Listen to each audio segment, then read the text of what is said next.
بسم اللہ الرحمن الرحیم۔ حضرت نوح علیہ السلام۔ حضرت نوح علیہ السلام زمین پر پہلے رسول ہیں۔ آپ سے پہلے کسی کو رسالت نہیں ملی تھی۔ آپ قرآن کریم میں حضرت نوح علیہ السلام کا ذکر 43 جگہ پر آیا ہے، لیکن اس واقعے کی اہم تفصیلات سورہ اعراف، ہود، مومنون، شورا اور سورہ نوح میں آتی ہے۔ حضرت نوح علیہ السلام سے پہلے تمام قوم اللہ تعالیٰ کی توحید سے ناآشنا ہو چکی تھی۔ اللہ کی عبادت کی جگہ اپنے ہاتھوں سے بنائے بتوں کی عبادت کرتے تھے۔ بتوں کو پوجنا ان میں رواج پا چکا تھا۔ حضرت نوح علیہ السلام کی نبوت صرف اپنی قوم کے لیے ہی تھی، ساری دنیا کے لیے نہیں تھی۔ حضرت نوح علیہ السلام کی قوم عراق میں آباد تھی۔ آپ نے اپنی قوم کو جو دعوت دی تھی وہ یہ تھی: اے میری قوم، تم اللہ تعالیٰ کی عبادت کرو، اس کے سوا تمہارا کوئی معبود نہیں، مجھے تم پر ایک بڑے عذاب کا ڈر ہے۔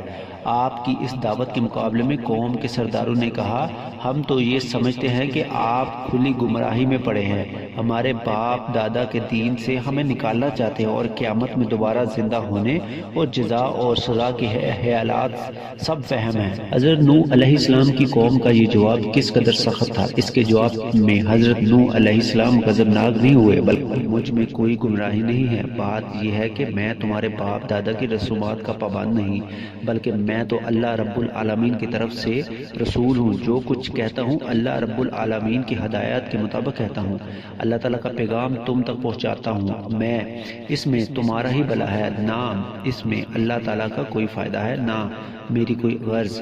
ان الفاظ میں آپ نے رب العالمین کا لفظ ارشاد فرمایا، یعنی تمام جہانوں کا پالنے والا۔ اس ایک لفظ سے تم غلط عقیدوں کی نفی ہو رہی ہے۔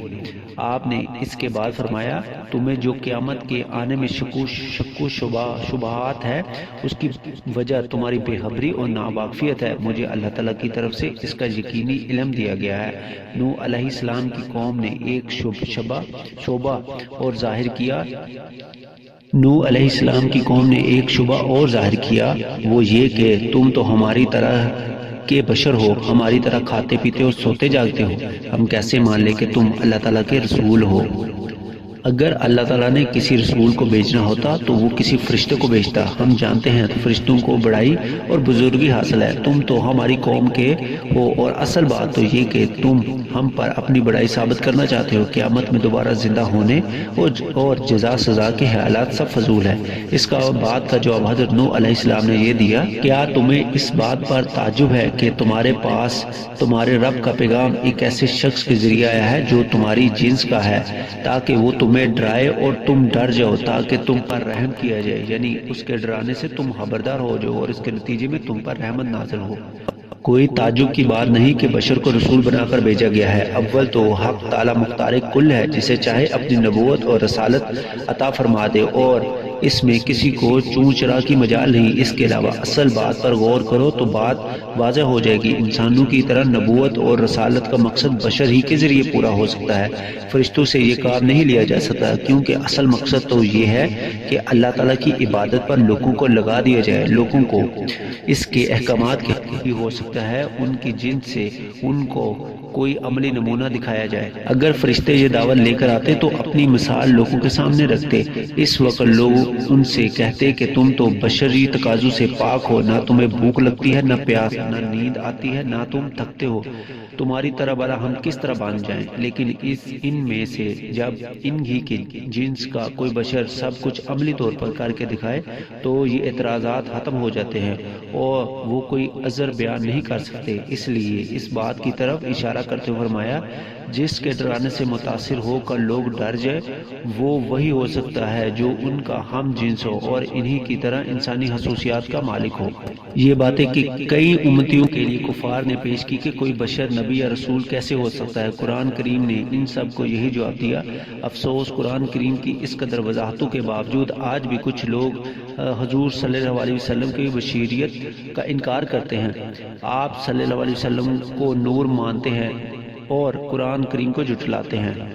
اس قدر واضح جواب کے باوجود حضرت نوح علیہ السلام کی قوم ٹس سے مس نہ ہوئی، ان کی نصیحت نے ان پر اثر نہ کیا۔ تب اللہ تعالیٰ نے فرمایا نوح علیہ السلام کی قوم نے ان کی نصیحت اور خیر خواہی کی کوئی پرواہ نہ کی اور برابر آپ کو جھٹلاتے رہے، بس چند لوگ ہی آپ پر ایمان لائے۔ آپ کی قوم نے آپ پر ایک اعتراض یہ کیا، ہم دیکھتے ہیں کہ آپ پر ایمان لانے والے دیکھنے میں حقیر اور ذلیل لوگ ہیں، کوئی بڑا آدمی اور شریف آدمی آپ پر ایمان نہیں لایا۔ ان کے یہ کہنے کا مطلب تھا کہ اگر تمہاری بات سچ ہوتی تو قوم کے بڑے لوگ اسے قبول کرتے، ان چھوٹے اور ذلیل لوگوں کو قبول کرنا اس بات کی علامت ہے کہ آپ کا دعویٰ نبوت کے قابل نہیں۔ دوسرا پہلو یہ کہ اگر ہم آپ پر ایمان لے آتے ہیں تو ہم بھی ان جھوٹے لوگوں کے برابر ہو جائیں گے، نمازوں کی صفوں میں اور دوسری مجلسوں میں ان کے ساتھ بیٹھنا پڑے گا، یہ ہم سے نہیں ہو سکے گا، اور ایسا سمجھنا ان کی جہالت تھی۔ حقیقت میں چھوٹے اور ذلیل تو وہ لوگ تھے جو اپنے پیدا کرنے والے کو نہیں پہچان رہے تھے اور اس کے احکامات سے انکار کر رہے تھے۔ ان کے اعتراضات کے باوجود حضرت نوح علیہ السلام نے ان سے فرمایا میں تم سے یہ نہیں کہتا کہ اللہ کے خزانے میرے ہاتھ میں ہیں۔ یہ کہنے کی وجہ یہ تھی کہ ان لوگوں کا ایک خیال یہ بھی تھا کہ جب یہ اللہ تعالیٰ کی طرف سے رسول ہو کر آئے ہیں تو ان کے پاس اللہ تعالیٰ کے خزانے بھی ہوں گے جن سے یہ لوگوں کو مالا مال کریں گے، لیکن آپ نے انہیں صاف صاف بتا دیا کہ ایسی کوئی بات نہیں، ان کے پاس اللہ تعالیٰ کے خزانے نہیں ہیں، نہ وہ اس لیے آئے ہیں کہ لوگوں کو مال و دولت میں الجھائیں، خزانوں سے انہیں کیا کام۔ وہ یہ بھی خیال کرتے تھے کہ اللہ کے نبیوں اور رسولوں کو تو حکومتی اختیارات دیے جاتے ہیں، اللہ کے خزانے ان کے ہاتھ میں ہوتے ہیں، وہ جسے چاہے جتنا چاہے دے دیتے ہیں۔ ان کے اس خیال کا جو جواب حضرت نوح علیہ السلام نے دیا، اس سے ثابت ہو گیا کہ اللہ تعالیٰ نے اپنے خزانوں کا اختیار کسی نبی کو نہیں دیا۔ اولیاء کا تو ذکر کیا، اللہ تعالیٰ ان کی ضروریات و خواہشات اپنی قدرت سے پوری فرماتے ہیں۔ اب جاہلوں کا یہ بھی خیال تھا کہ جو شخص اللہ کا نبی یا رسول ہو کر آئے اسے غیب کا علم بھی ہونا چاہیے۔ آپ نے اس سوال کا جواب فرمایا میں غیب نہیں جانتا۔ آپ نے ان سے یہ بھی فرمایا میں تم سے یہ نہیں کہتا کہ میں فرشتہ ہوں۔ ان لوگوں کا خیال تھا کہ رسول کوئی فرشتہ ہونا چاہیے۔ آپ نے یہ فرما کر ان کے اس خیال کی بھی نفی کر دی۔ پھر ایک بات آپ نے ان سے یہ بھی فرمایا تم جن لوگوں کو حقیر اور ذلیل خیال کر رہے ہو ان کے بارے میں تم بھلائی عطا نہیں کرے گا۔ خیر اور بلائی کا تعلق مال و دولت سے نہیں بلکہ اس کا تعلق اللہ انسان کے دل سے ہے، اور دلوں کا حال اللہ تعالیٰ ہی جانتے ہیں۔ اللہ ہی جانتے ہیں کہ کس کا دل اصلاح کے قابل ہے اور کس کا اصلاح کے قابل نہیں ہے۔ آپ نے ان سے یہ بھی فرمایا تم لوگوں کی طرح اگر میں بھی انہیں حقیر اور ذلیل کہنے لگوں تو میں بھی ظالموں میں ہو جاؤں گا۔ آپ کی تعلیمات کی وجہ سے آپ کی قوم آپ کو گھیر لیتی اور مارنے پیٹنے لگتی۔ وہ لوگ آپ کو اس قدر مارتے کہ آپ بے ہوش ہو جاتے، جب ایک مکان میں پھینک دیتے اور خیال کرتے ہیں کہ یہ مر گئے ہیں۔ آپ کو ہوش آتا تو آپ کھڑے ہوتے اور دوسرے دن بھی انہیں تبلیغ کرنے لگتے۔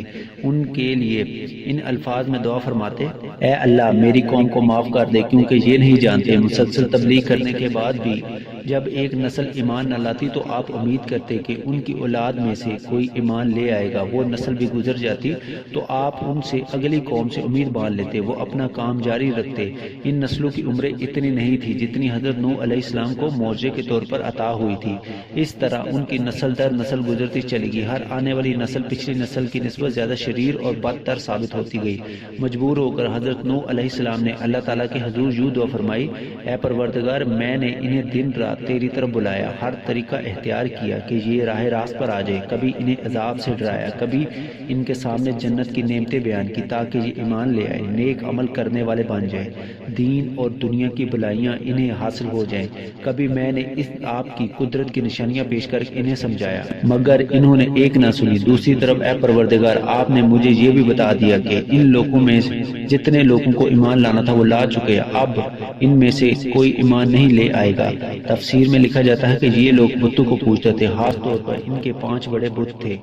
یہ پانچوں دراصل اللہ کے نیک بندے تھے، حضرت آدم علیہ السلام اور حضرت نوح علیہ السلام کے درمیانی زمانے میں گزرے تھے، نیکی کا حکم دیتے تھے۔ ان کی وفات کے کافی عرصے بعد بھی لوگ ان کے نقش قدم پر چلتے رہے، اللہ تعالیٰ کے احکامات بجا لاتے رہے۔ پھر کچھ عرصہ بعد شیطان نے انہیں ورگلایا، یہ بات ان کے ذہن میں ڈالی کہ تم جن بزرگوں کی تعلیمات پر عمل کرتے ہو اگر ان کی تفسیر بنا کر سامنے رکھو تو تمہاری عبادت بڑی مکمل ہو جائے گی اور اس طرح عبادت میں خوب اثر ہوگا۔ یہ لوگ شیطان کے اس جال میں آگے، انہوں نے پہلے ان کی تصویر بنائی، پھر تصویر کی جگہ مجسموں نے لے لی اور 5 بڑے بت بن گئے، ان کی باقاعدہ عبادت ہونے لگی، ان بتوں کو عبادت گاہ میں رکھ دیا۔ دنیا میں سب سے پہلی قوم حضرت نوح علیہ السلام کی تھی جنہوں نے بت پرستی کی ابتدا کی۔ یہ لوگ فوت ہو گئے تو شیطان نے اگلی نسل کو بھی پٹی پڑھا دی۔ تمہارے بزرگوں کے معبود اور خدا یہی بت تھے، وہ انہی کی عبادت کیا کرتے تھے، لہذا تم بھی انہی کی عبادت کیا کرو۔ اس طرح حضرت نوح علیہ السلام کی قوم میں بت پرستی شروع ہو گئی۔ حضرت نوح علیہ السلام نے جب یہ بات جان لی کہ اب ان میں سے کوئی ایمان نہیں لائے گا تو اللہ تعالیٰ سے ان کے بارے میں عرض کیا، اے پروردگار، ان لوگوں نے مجھے جھٹلایا ہے، ان کے جھٹلانے میں آپ میری مدد کریں۔ اب چونکہ آپ کی قوم ظلم میں حد سے آگے گزر چکی تھی، اس لیے اللہ تعالیٰ نے حضرت نوح علیہ السلام کو یوں خطاب فرمایا، اے نوح، آپ کی قوم میں سے جنہیں ایمان لانا تھا وہ لا چکے، اب کوئی اور شخص ایمان نہیں لائے گا۔ اپنی ہٹ درمی کی وجہ سے ان کے دلوں پر مہر لگ چکی ہے، اس لیے اب آپ اس قوم کا غم نہ کھائیں اور ان کے ایمان نہ لانے پر پریشان نہ ہو۔ اب ہم اس قوم پر پانی کا عذاب بھیجنے والے ہیں، اس لیے آپ ایک کشتی تیار کریں۔ اس کشتی میں آپ اپنے اہل و عیال کو بٹھائیں اور جتنے لوگ آپ پر ایمان لا چکے ہیں انہیں بھی سوار کر لیں، ان کی ضروریات کا سامان بھی ساتھ لے لیں تاکہ طوفان کے وقت سب اس میں سوار ہو کر نجات پا سکے۔ حضرت نوح علیہ السلام نے اللہ تعالیٰ کے حکم سے ایک کشتی بنائی، پھر جب طوفان کی علامات شروع ہو گئی یعنی زمین سے پانی ابلنے لگا تو اللہ پاک نے آپ کو حکم دیا، آپ اپنے اہل و عیال کو کشتی میں سوار کرا لیں اور ان لوگوں کو بھی جو آپ پر ایمان لے، اور وہ جو جانور انسانوں کی ضروریات ہیں ان کا ایک ایک جوڑا بھی کشتی میں سوار کرا لیں۔ حضرت نوح علیہ السلام نے اللہ کے حکم سے ان سب کو کشتی میں بٹھا لیا۔ کشتی میں سوار ہونے والوں کی تعداد بہت کم تھی، گویا 950 سال کی مسلسل تبلیغ کے بعد صرف چند لوگ ہی ایمان لائے تھے۔ وحی کے ذریعے پہلے ہی حضرت نوح علیہ السلام کو بتا دیا گیا تھا جتنے لوگ ایمان لا چکے ہیں ان کے علاوہ ان میں کوئی ایمان لانے والا نہیں بچا۔ اللہ تعالیٰ نے آپ سے فرمایا جو لوگ آپ پر ایمان نہیں لاتے ان کی وجہ سے آپ پریشان نہ ہو، ان کو پانی کے طوفان میں غرق کر دیا جائے گا۔ اور ایسا حضرت نوح علیہ السلام کی اس دعا کی وجہ سے تھا جو آپ نے مانگی تھی۔ اس دعا کے الفاظ یہ تھے، اے میرے پروردگار، آپ ان کافروں میں سے کوئی زمین پر بسنے والا نہ چھوڑیے، کیونکہ اگر یہ ایسے ہی رہے تو ان کی آئندہ نسلیں بھی یوں ہی سرکش اور فاجر ہوں گی۔ اللہ تعالیٰ نے آپ کی دعا قبول فرمائی۔ جب آپ کو کشتی بنانے کا حکم ملا اس وقت آپ کشتی بنانا جانتے نہیں تھے، اس لیے اللہ تعالیٰ نے حکم فرمایا آپ کشتی ہماری نگرانی میں اور ہماری وحی کے مطابق بنائیں۔ احادیث میں یہ ہے کہ حضرت جبرائیل امین نے وحی کے ذریعے حضرت آدم علیہ السلام کو کشتی بنانا سکھایا۔ آپ نے چھال کی لکڑی سے کشتی بنائی۔ تاریخ کی کتابوں میں ذکر ملتا ہے کہ اس کشتی کی لمبائی 300 گز، چوڑائی 50 گز اور اونچائی 30 گز تھی۔ یہ 3 منزلہ تھی۔ اس میں روشن دان بھی بنائے گئے تھے جو آمنے سامنے کھلتے تھے۔ اس طرح جہاز بنانے کا طریقہ خود اللہ تعالیٰ نے تھا۔ طب نبوی میں ذکر ملتا ہے کہ انسان کے لیے جتنی صنعتوں کی ضرورت تھی ان سب کی ابتدا بذریعہ وحی کسی نہ کسی پیغمبر کے ذریعے عمل میں، پھر زمانے کے ساتھ ساتھ ان ایجادات میں تبدیلیاں کی جاتی رہی اور ترقی یافتہ شکل دی جاتی رہی۔ یہ سلسلہ بھی حضرت آدم علیہ السلام سے شروع ہوا۔ آپ کو زمین میں آباد کاری سے متعلق بتایا گیا۔ پیسے کی ایجاد بھی حضرت آدم علیہ السلام کے ہاتھ ہوئی۔ اللہ تعالیٰ نے کشتی سازی کی تعلیم دینے کے ساتھ ساتھ یہ بھی فرمایا آپ کی قوم پر پانی کا طوفان آئے گا، آپ اپنی شفقت کی وجہ سے ان کی سفارش نہ کیجیے گا۔ حضرت نوح علیہ السلام اللہ کے حکم سے کشتی بناتے گئے۔ ان کی قوم کے سردار جب انہیں یہ کام کرتے ہوئے دیکھتے تو پوچھتے یہ تم کیا کر رہے ہو؟ آپ جواب میں فرماتے طوفان آنے والا ہے اس لیے کشتی تیار کر رہا ہوں۔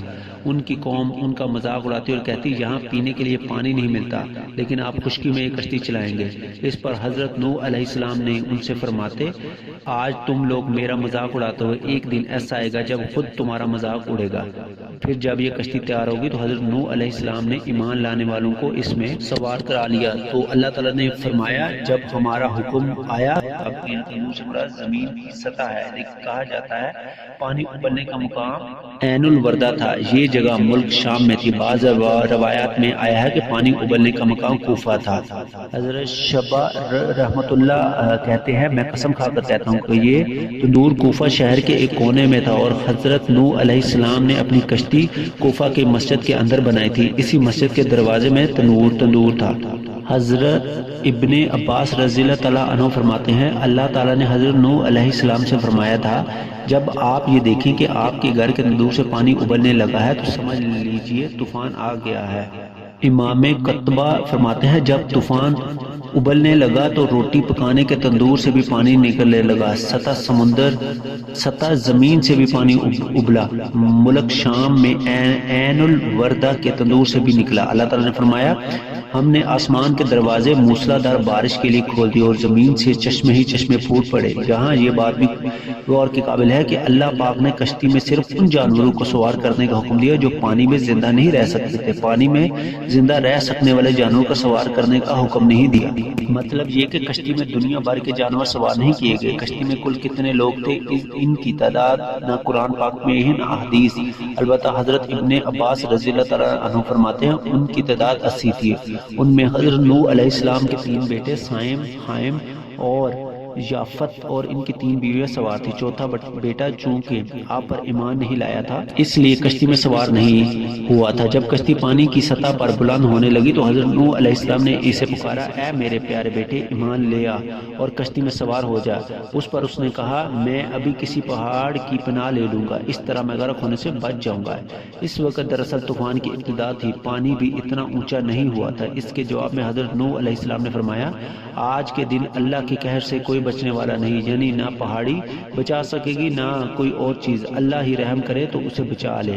اب چونکہ حضرت نوح علیہ السلام باپ تھے، باپ کی طبیعت نے جوش مارا اور بیٹے کو طوفان میں گرتے دیکھ کر پکار اٹھے، اے پروردگار آپ نے مجھ سے وعدہ فرمایا ہے کہ میرے خاندان کو طوفان سے بچا لیں گے، بے شک آپ کا وعدہ سچا ہے۔ صورتحال یہ ہے کہ میرا بیٹا جو میرے گھر والوں میں شامل ہے طوفان کی نظر ہو رہا ہے، تو آپ نے حکم الحاکمین ہے، تو آپ حکم الحاکمین، ہر چیز آپ کی قدرت میں ہے، آپ اب بھی اسے طوفان سے بچا سکتے ہیں۔ اللہ رب العزت کی طرف سے فوراً حضرت نوح علیہ السلام کی تنبیہ کی گئی، اے نوح یہ آپ کے اہل و عیال میں داخل نہیں، اس کے اعمال اچھے نہیں، اس لیے آپ کو چاہیے کہ اس کے بارے میں بغیر حقیقت کے جانے مجھ سے کوئی سوال نہ کرے، ہم آپ کو نصیحت کرتے ہیں اور نادانوں میں داخل نہ ہو جائیں۔ اللہ تعالیٰ کے ارشاد سے معلوم ہوا نوح علیہ السلام کو اپنے بیٹے کے کفر کے بارے میں معلوم نہیں تھا، ان کی منافقت پن کی وجہ سے آپ اسے مسلمان ہی جاتے تھے، اس لیے اسے اپنا اہل و قرار دے کر اس کے حق میں دعا مانگ کر بیٹھے۔ اگر انہیں حقیقت معلوم ہوتی تو وہ کبھی اس کے حق میں دعا نہ کرتے، اس لیے کہ آپ کو پہلے ہی صاف طور پر یہ حکم دے دیا گیا تھا جب طوفان آ جائے تو ان کافروں کے بارے میں کوئی سفارش نہ کیجیے گا۔ اب پھر پانی بلند ہوتا چلا گیا، بلند ہوتا چلا گیا۔ تاریخ بتاتی ہے کہ اونچے سے اونچے پہاڑ سے بھی 15-20 گز پھر 40 گز اونچائی تک پانی ہی پانی تھا۔ پھر اللہ تعالیٰ نے زمین کو حکم دیا، اے زمین تو اپنا پانی نگل لے۔ اس حکم کا مطلب یہ تھا جس قدر پانی زمین سے نکلا تھا اسی قدر پانی زمین اپنے اندر اتار دے۔ آسمان کو حکم ہوا اب پانی برسنا بند کر دے، اس طرح زمین سے نکلا ہوا پانی زمین میں چلا گیا، آسمان سے پانی برسنا بند ہو گیا۔ آسمان سے جو پانی برسا تھا اسے قدرت نے دریاؤں اور ندیوں کی شکل دے دی تاکہ انسان ان سے فائدہ اٹھائیں۔ زمین اور آسمان نے اللہ تعالیٰ کے احکامات کی تکمیل کی، اس طرح طوفان ختم ہو گیا۔ حضرت نوح علیہ السلام کی کشتی جودی پہاڑی پر جا ٹھہری، ظالموں کو ہمیشہ کے لیے رحمت سے محروم کر دیا۔ جودی پہاڑی اب بھی اپنی اصل شکل میں موجود ہے۔ یہ پہاڑ حضرت نوح علیہ السلام کے اصل وطن عراق میں موصل کے شمال میں جزیرہ ابن عمر کے قریب ارمینیا کی سرحد پر ہے۔ یہ کوہستانی سلسلہ ہے، اس کے ایک حصے کا نام جودی ہے، اسی کے ایک حصے کو کوہ ارتات کہا جاتا ہے۔ موجودہ تورات میں کشتی کے ٹھہرنے کی جگہ کوہ ارتات لکھا گیا ہے۔ ان دونوں روایت میں کوئی فرق نہیں۔ مشہور قدیم زمانہ روایت میں بھی یہی لکھا ہے کہ حضرت نوح علیہ السلام کی کشتی جودی پہاڑی میں آ کر ٹھہری تھی۔ تاریخ کی کتابوں میں یہ بات بھی ملتی ہے کہ ان کی کشتی کے ٹکڑے آج بھی موجود ہیں۔ تفسیر طبرہ اور بغوی میں حضرت نوح علیہ السلام ماہ رجب کی 10 تاریخ کو کشتی میں سوار ہوئے تھے۔ 6 ماہ تک یہ کشتی طوفان کے اوپر چلتی رہی۔ جب بیت اللہ شریف کے مقام پر پہنچی تو اس نے 7 مرتبہ طواف کیا، پھر 10 محرم یوم عاشوراء میں طوفان ختم ہوا، کشتی جودی پہاڑی پر ٹھہری۔ حضرت نوح علیہ السلام نے اس روز شکرانے کے طور پر روزہ رکھا اور کشتی میں جتنے آدمی آپ کے ساتھ تھے ان سب کو روزہ رکھنے کا حکم دیا۔ بعض روایت میں ہے کشتی کشتی میں سوار سب جانوروں نے بھی اس دن روزہ رکھا۔ پھر حضرت نوح علیہ السلام کو حکم ہوا اب آپ پہاڑ سے اتر کر زمین پر جائیں اور کوئی فکر نہ کریں کیونکہ آپ کے ساتھ ہماری طرف سے سلامتی اور برکتیں ہوں گی، مطلب یہ کہ مصیبتوں سے سلامتی رہے گی اور اولاد میں برکت ہوگی۔ اس واقعے کے بعد دنیا میں رہنے والی سب قومیں حضرت نوح علیہ السلام کی ذریت اور اولاد ہوں گی، اس لیے حضرت نوح علیہ السلام کو آدم ثانی بھی کہا جاتا ہے۔ سلامتی اور برکت کا جو وعدہ کیا گیا تھا وہ صرف آپ کی ذات تک نہیں تھا بلکہ فرمایا گیا تھا کہ جو امتیں اور جماعتیں آپ کے ساتھ کشتی میں سوار ہیں ان پر بھی اللہ کی طرف سے سلامتی اور برکتیں نازل ہوں گی۔ کشتی میں سوار ہونے والے مختلف قوموں کے لوگ تھے، اس طرح دنیا میں مختلف قومیں اور امتیں پیدا ہوئیں۔